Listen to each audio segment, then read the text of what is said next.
This It's is not me. on you. All right, thanks everyone. We still have a little bit to get through tonight.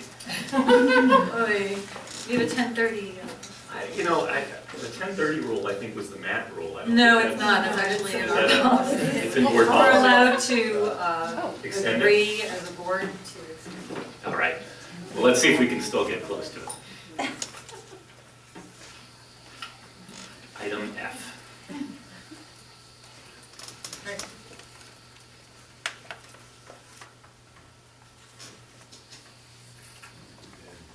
I'll have to project. Here, You might see one again. when you are. Red is another green. Oh, yeah, that's pretty. Short term. Yeah.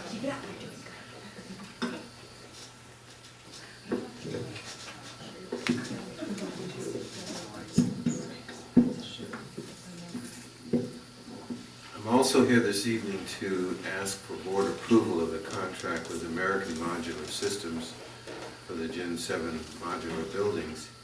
They have submitted a proposal contract for the two sites. Wanted to first of all preface it by saying that some time ago when we were getting what's known as an engineer's estimate, meaning the architect and engineers make a guess as to how much the project will cost. The guess was about $300,000 per building. That was low. We assumed four buildings at each school, therefore 1.2 million for each site. When we started looking at the real costs, it came in more in the area of, with all of the bells and whistles, in the area of 1.4 million for Del Rey and 1.7 million for Glorieta.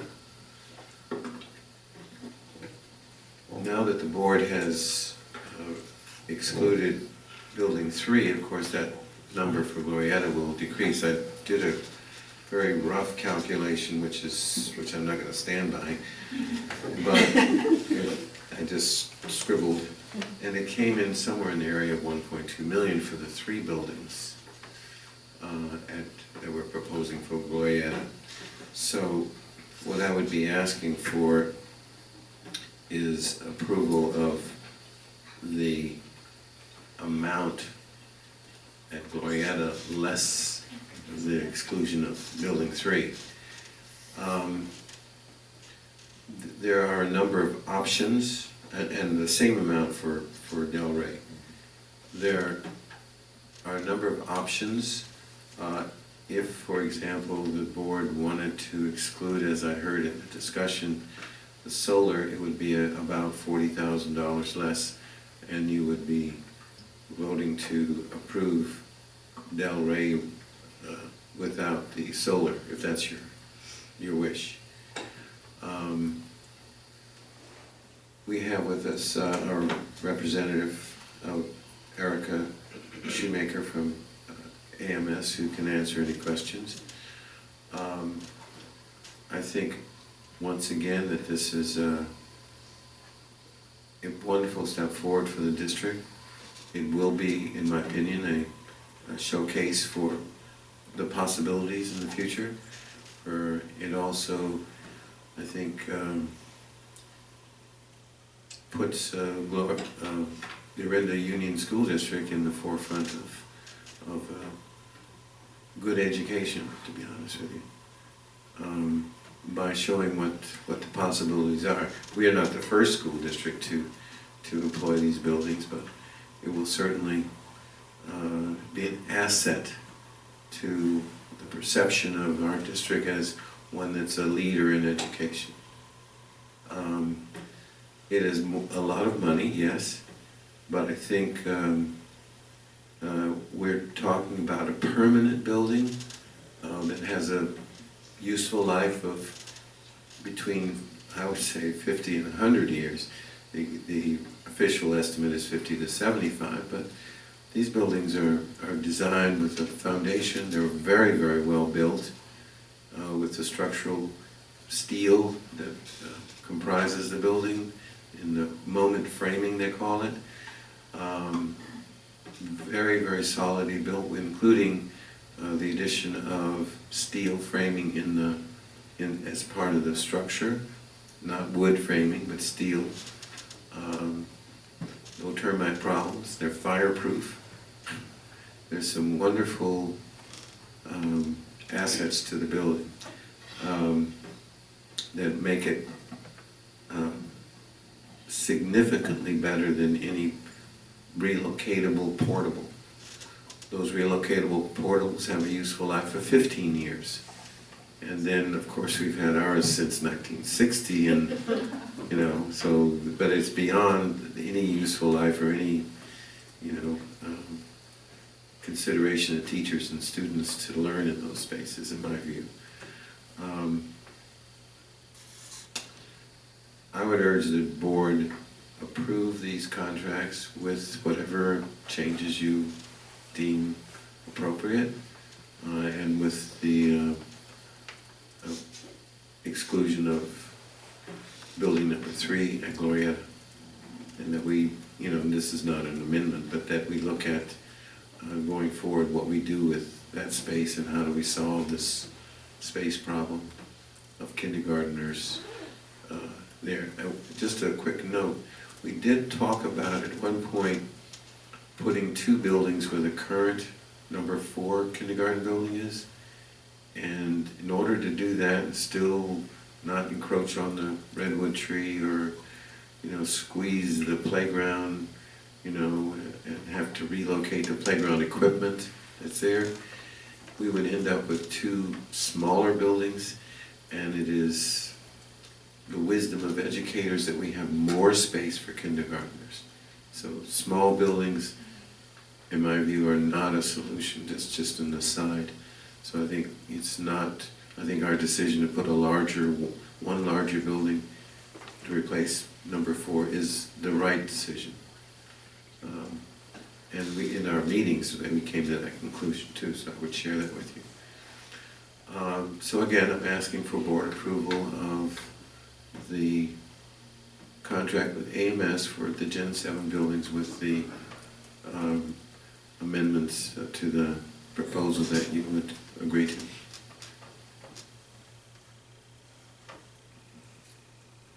Thank you, Stuart. Discussion? Questions?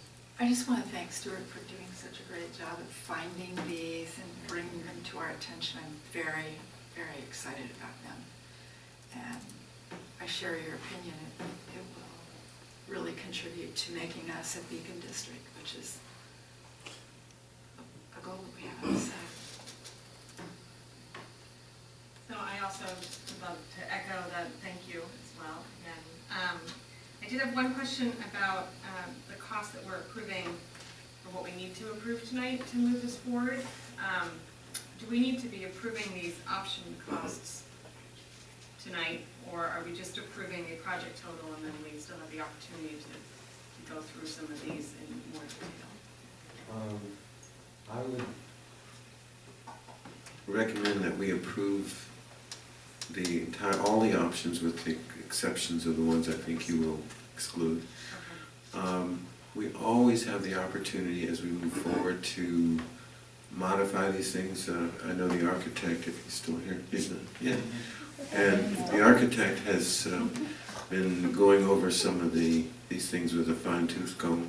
Some of these elements we will have to take forward to DSA, and we have the option of change orders that are credit change orders, not, you know, we can still take away things. Again, as the new board members do not know, we have approved something called CUPCA, so that if there's any change that's different, that's over $45,000, we have to bring it back to you for sure. We can still bring back to you smaller amounts. It's not written in stone that, you know, we can't bring back any change. but we can bring back to you any changes to this agreement for your subsequent approval. Okay, thank you. I had a couple of things. One is, I wouldn't want to sign a contract with a ready for occupancy date of 8/28, as Hillary brought up. So I want to make sure that when we approve whatever contract we're going to sign, or you're going to sign on our behalf, it actually has a date that's prior to the start of our school year. That's one thing I think is important. We can certainly amend the contract. Another thing I think is important is to understand the other costs. When you look at this grid of things that the AMS provides and then things that our general contractor has to provide, it looked like the project costs up above were just for the AMS costs, but not for all of the other costs that the site will require, and all these other electrical and other things. And I don't have a sense of scope of how big that is. Okay, that is true. For all the portable projects that we've done, we have had the additional costs of the electrical hookup. It depends on how far away we are from, the source. In this case, because we're putting them in places where they have been before, a lot of the electrical stub outs, what they're called, place where we would hook up, are pretty close. So they're virtually the same places. You just have to take them away and then hook them up again. But there is an electrical cost. There is a fire alarm cost. There's a data cost. Typically we try to do the data in-house to the extent we can, except the wiring leading to it. And there are demolition costs that are not included in here. So yes, the cost is more than this contract, and we'll have to come back to you once I get bids for all that other work to make those hookups. So those are additional contracts we'd have to bring forward once we have approved this plan. We know where we're going, and then I can get bids from the electrical contractors and the fire alarm contractors and so on, and the demolition contractors. We, for example, at Del Rey, I know that to relocate what's called now the science portable to the new location by kindergarten, it's going to cost us $8,000. To move the Dolphin Club is going to cost somewhere about $40,000, because it's a more complicated move. So those things. I also know that the school is very, very interested in, once we've torn up their playground, that we restore it. We put the basketball hoops back, and we put we mentioned this potted plant in front of things. So there are additional costs that we would have to come back to get your approval for. So that's true, you're correct. But you don't have any, I'm just wondering the scope of is it a percentage of this cost, or are we talking about another $100,000 or $500,000? For everything? I just don't have a sense of it.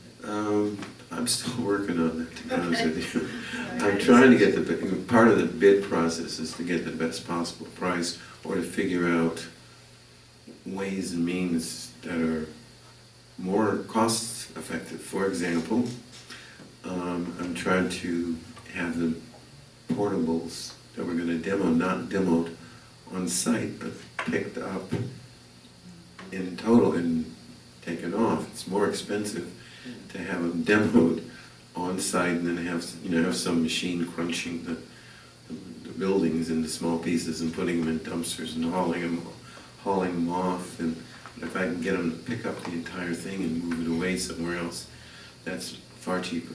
So some of these costs are, can be significantly different. The fact that you didn't approve number 3 just saved us $75,000 in demolition costs.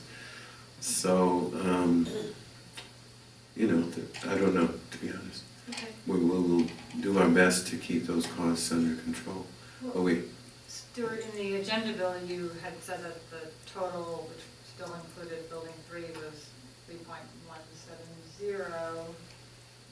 and that you estimated, that when you add in all the additional Right.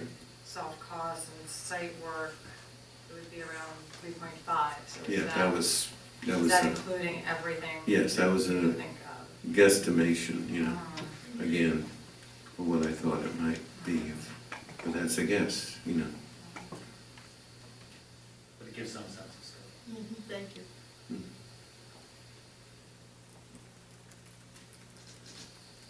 Other questions? Well, I have a question about on the Glorietta piece, if we are removing classroom building 3, are there other savings on other line items under the options or even on the design and engineering line item?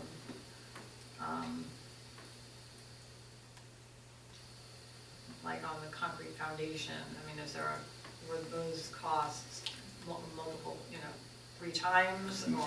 Correct, substantially a third? you'd be saving, I mean, obviously, some of them don't apply, but. right, you would be saving on the foundation costs, you'd be saving on the, all these, there were a number of items, that's what I was trying to So we'd be calculate. approving the contract from- with modifications that we don't. It was know. Yeah, about 300,000 was my guess that we would save by not doing that building. I have the same sort of procedural question for Julie. Obviously, we've got to get going and we want to give assurances to Gen 7 that we're doing this, but these changes there are a lot of changes now. What are our options for being able to get a revised contract? January meeting is probably too late. Right. Well, we could, I guess, approve it with, based on the fact that we're not approving classroom building 3 and all the Right. associated costs with that. Right. And And the date of date. occupancy and the optional Right. solar. And we can list those in our, I'd kind of like us to see a revised contract. Or we could give direction to an employee of the district to execute on behalf of a revised contract with those revisions. But we don't know what the revisions are. And, I mean, that's basically what we would That's the be problem. doing if we made the motion and approved that.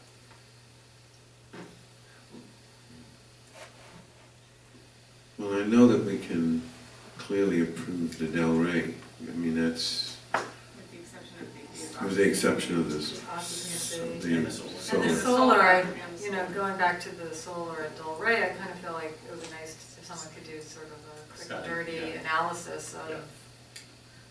exactly whether that would be worth it at all to do the solar panels or not. I might suggest, since Ms. Shoemaker is here, and I don't mean to put you on the spot, Erica, but what you might need to proceed, what the board could approve tonight, and what, if there's a way that they might be able to provide you with an intention to proceed, so that you wouldn't be held up, and the timeline wouldn't be held up, because we know how critical that is. I've heard that loud and clear from all board members.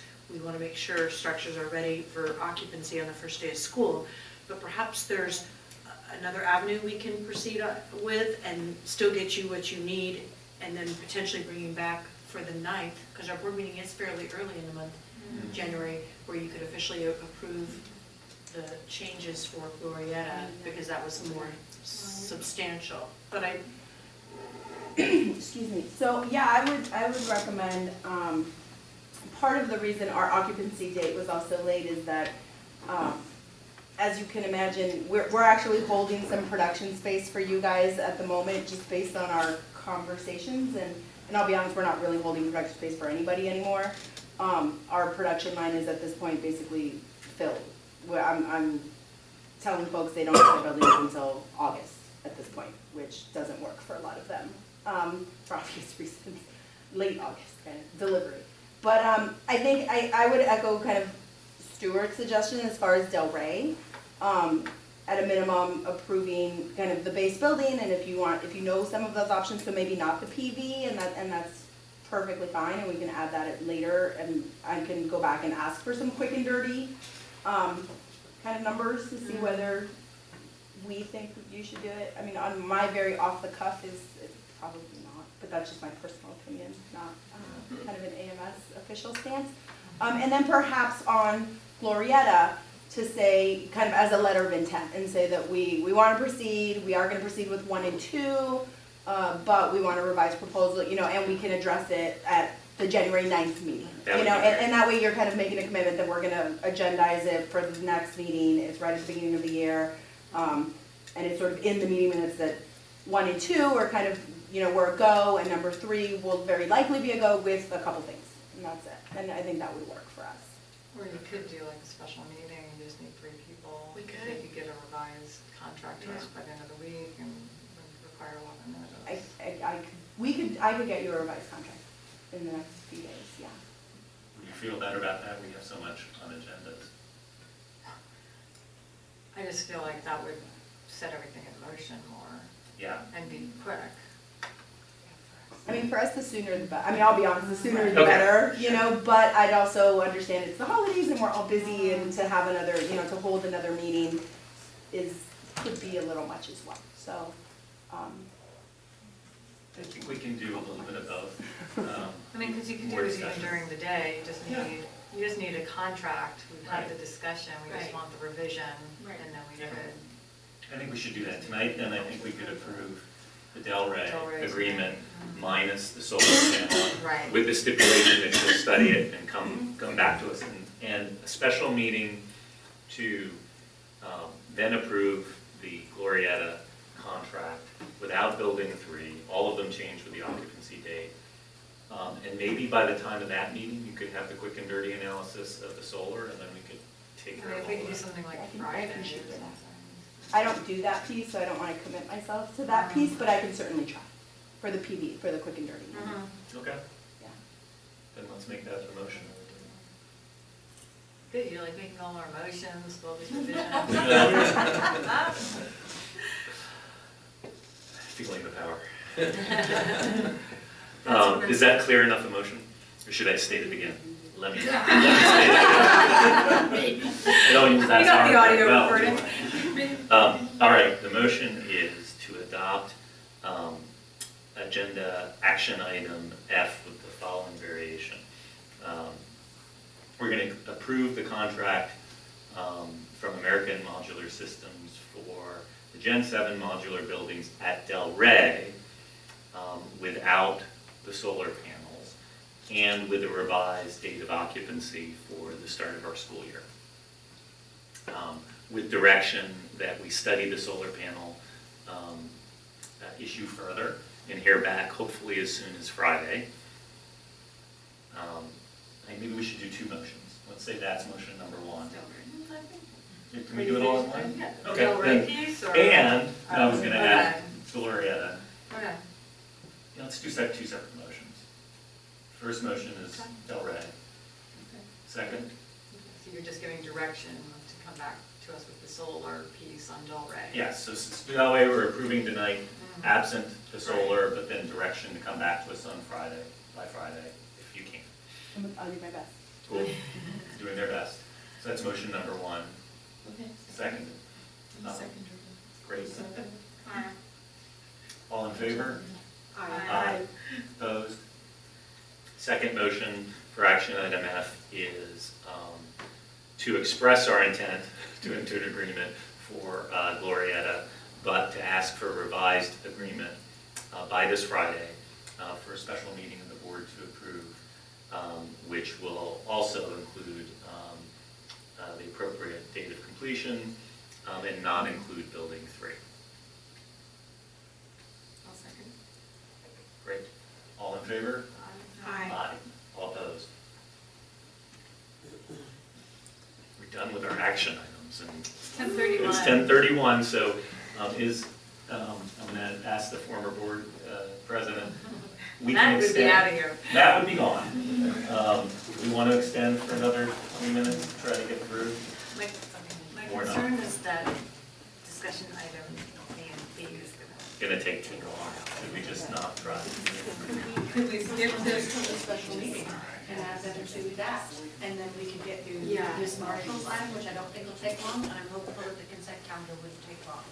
And then that would be my Yeah, recommendation. we can take care of the consent. Or you can calendar table it now. and then if you want to. We could bring it table back. it and be until January 9th. We have them ready now, so I. Yeah, but aren't we concerned about a timetable for to start We're a bit implementing a new. concerned. We are a bit concerned, but I think if we do. Well, I'm just saying you could table it and then if you want, bring it back to the special meeting. Yeah. Or if you decide not to.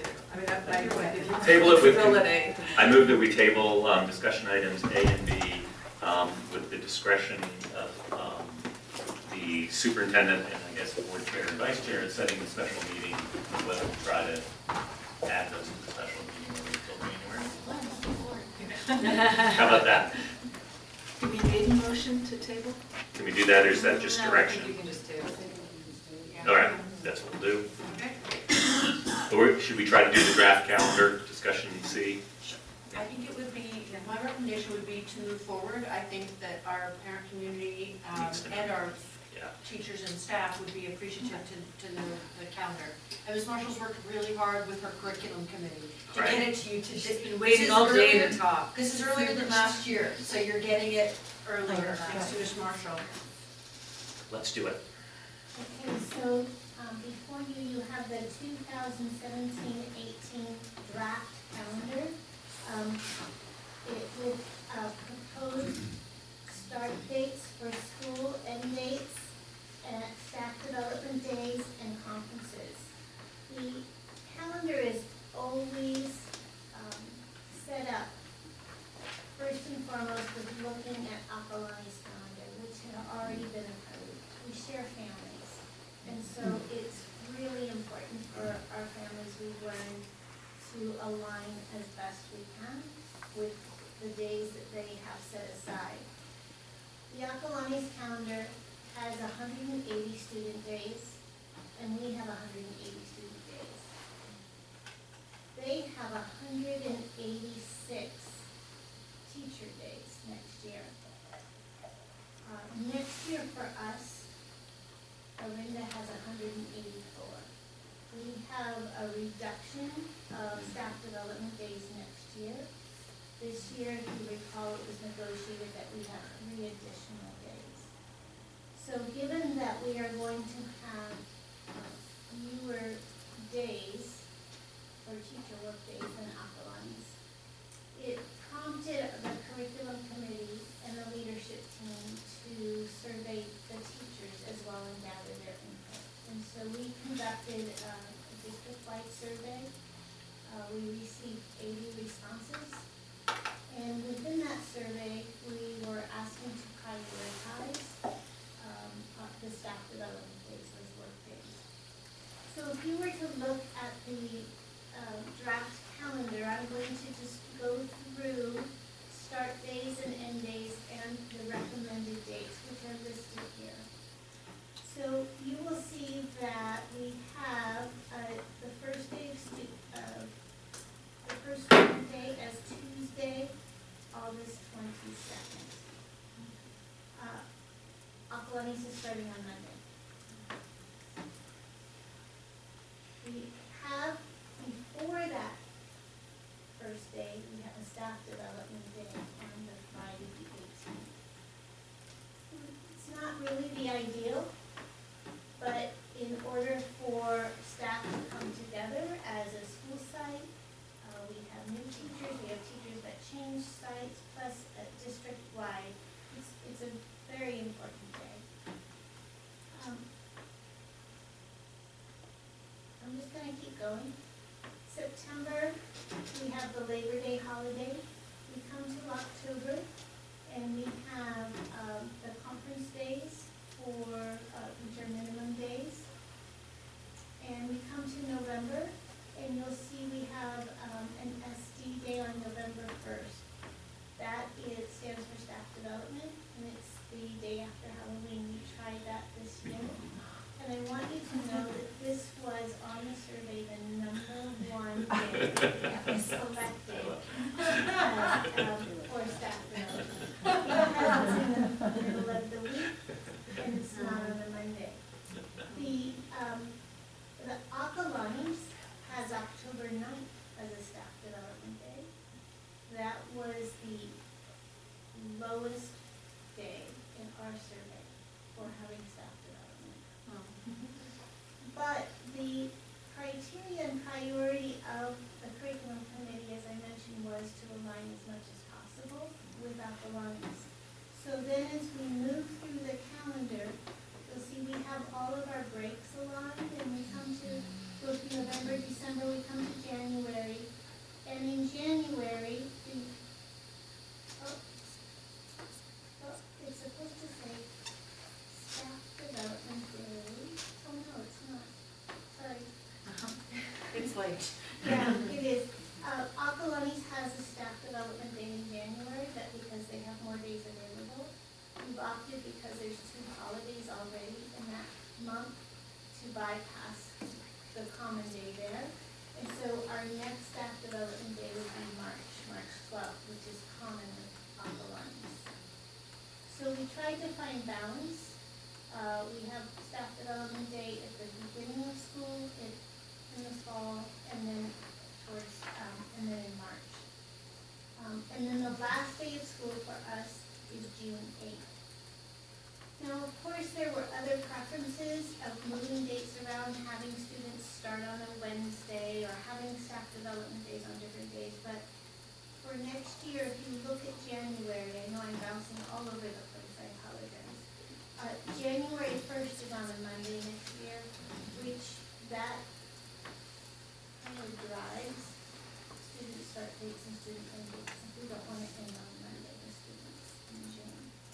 So for next year, this was a calendar that received consensus from the curriculum committee based on the teacher input, and as well from the leadership team to come to as a first draft of discussion. And then it would come back for final approval. Given the conversation tonight about construction, it all could change. I'm presenting it to you tonight as a discussion item. Thank you, Kathy. Discussion? Question? No, I just, thank you, Kathy, for putting this together early this year. I'm certainly very appreciative of that. I did just have a question about the November 1 staff date, and I do hear, you kind of answered my question a little bit, because part of it was related to teacher input on selecting that date. Being that it is on a Wednesday for working families, that can be very troublesome. And also given the holiday, the following Friday, and then the whole week off later in November, I certainly don't want to, go against something that the majority of teachers would like to do, but I just wonder if that was considered also. It was one of the recommendations that came out of the committee was, would it be possible for the child care to be open on that day at our sites? And that is something that we have to look into, because they were concerned about what that would mean for families. That doesn't help the OIS No. families. And that OIS talked about how they might restructure their block schedule during the week when there's a staff development day, so that there's not an impact. So I could get more information about that. Okay, thank you. Well, when we decided to go to the November 1st off, was it based at all on seeing an attendance drop on that day, or was it? It was, we look at the attendance. I think for this year it was because that Halloween was on a Monday. But in the previous years, all of our staff development days were on Mondays, and it was the preference to move away from having all of them on Monday. And so that seemed to be something to try this year. When we polled it and asked for feedback on how it went, it was overwhelmingly a positive day. There were some families that it was a change for, and that was the child services. Why is that suggestion? Well, especially because there's a lot of families that also take off early on the 31st to go to the schools for the parades and that sort of thing. Yeah. But also, the earlier conference week that we've been doing for several years now, has that been going very well? I mean, do you ask for feedback from the teachers on that every year? Yes, in fact, it's going to be a topic at our next curriculum committee meeting in January. Depending on the grade level and depending on how many students you have, and we have some teachers who want it even earlier, grade levels, who want it in September. I was thinking the other direction. Love it there. And then there's a few that would like it in November. So we need to discuss it. Kathy, I had a different question. In light of inclusion and trying to really use the calendar to inform parents and teachers and administrators of all the different holidays and things that might affect our students, I was wondering if we might consider noting major religious and cultural holidays on our calendar. And I brought an example from Brunswick, Maine, it happens to be, where they listed, just as holidays noted, not observed, holidays like Rosh Hashanah, Yom Kippur, Al-Adha, Thanksgiving, Hanukkah, Christmas Eve, Good Friday, Orthodox, Easter, so a whole list of holidays that are not observed by the school district, but rather to inform families, parents, and teachers of when those holidays are. There's even a note, observance of Jewish and Islamic holidays begin at sundown on the preceding day, just so that the school has, and the parents, and everyone has the information, so that perhaps, you know, Yom Kippur is not the best day for that math test, or a major Islamic holiday where our students might be absent is not the best day for a field trip, or whatever the decisions might be, so that could be taken into account in planning. I brought 15 copies, I don't know if that's enough, but I'm happy to share them with people just so you can see what I was looking at. Just as a way of honoring and being inclusive of different celebrations that our students. I really like this idea as well.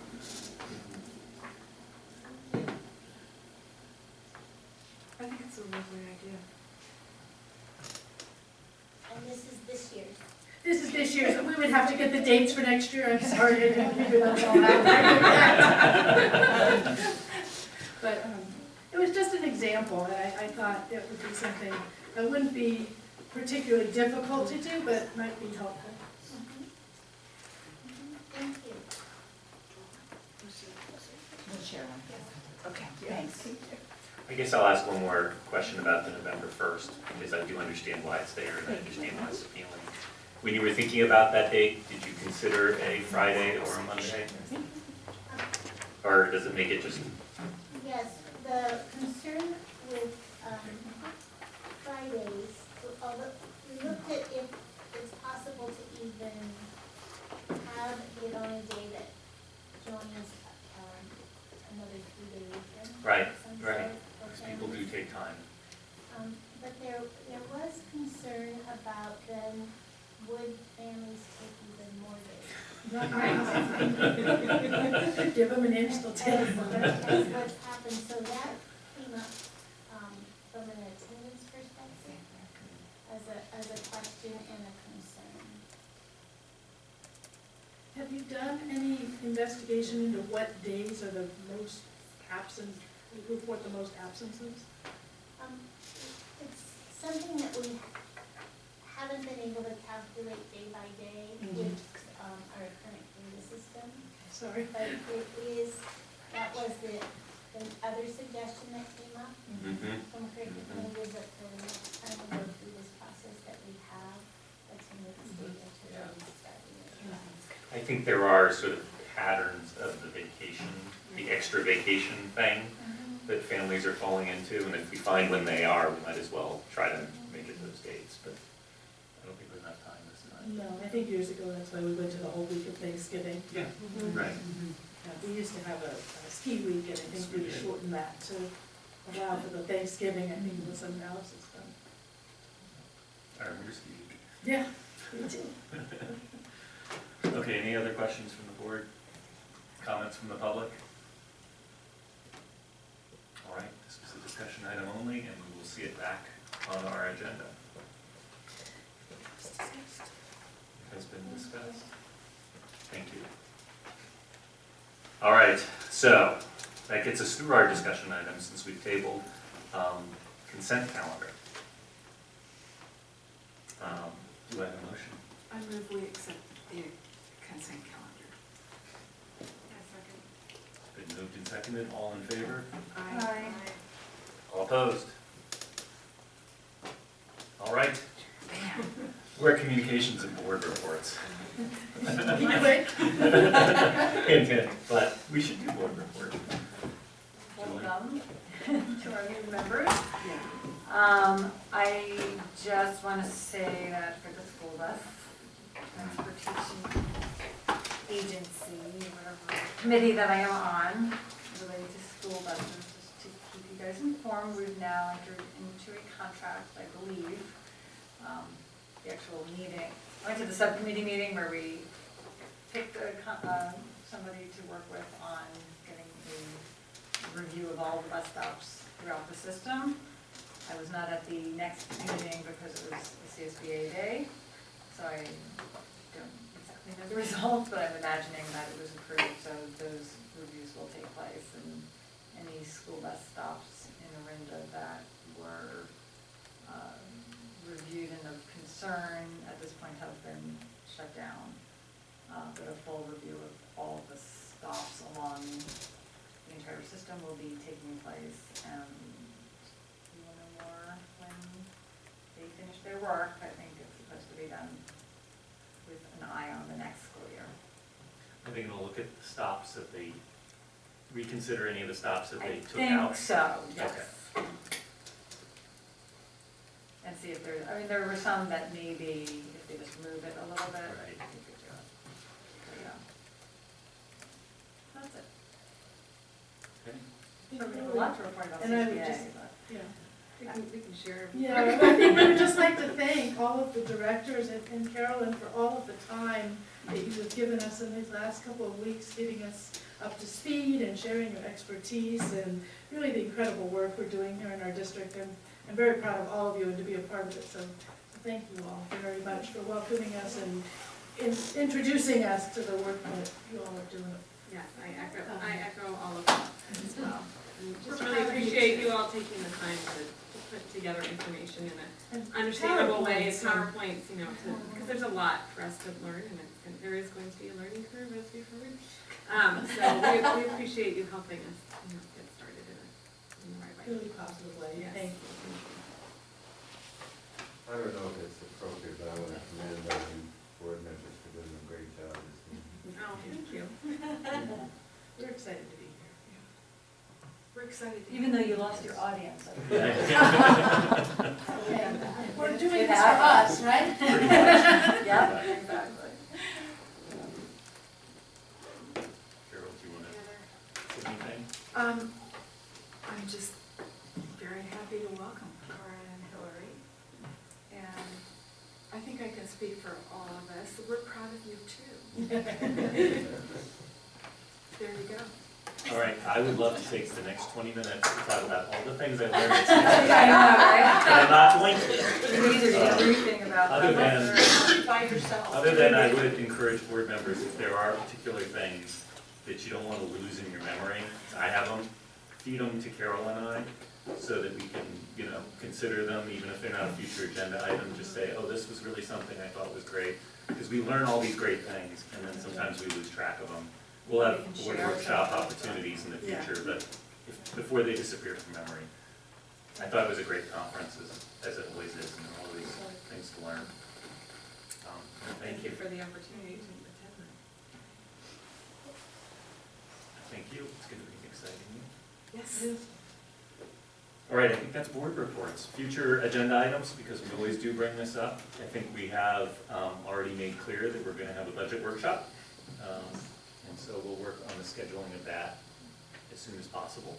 And I think with new board members, we might want to think about a governance Governance. workshop. That would be great.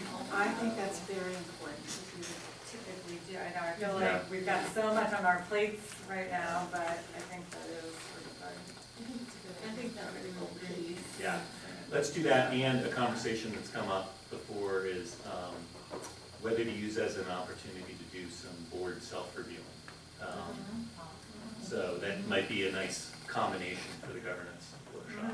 That's a good have done that, I mean, several years ago, we Did we? do that as part of a governance series.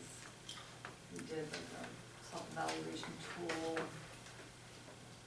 You know, it's a little hard when people are brand new, so we might want to evaluate yourself. They can tell us how terrible we have it. Yeah, exactly. All right, well, why don't we work, we'll work on calendaring and the superintendents. All right, I think that means it is time to adjourn. Do I have a motion? I move to adjourn. I second. Moved and second, all in favor? Aye. We are adjourned at Try on my new sneakers. 10:53. You have to take a picture of that.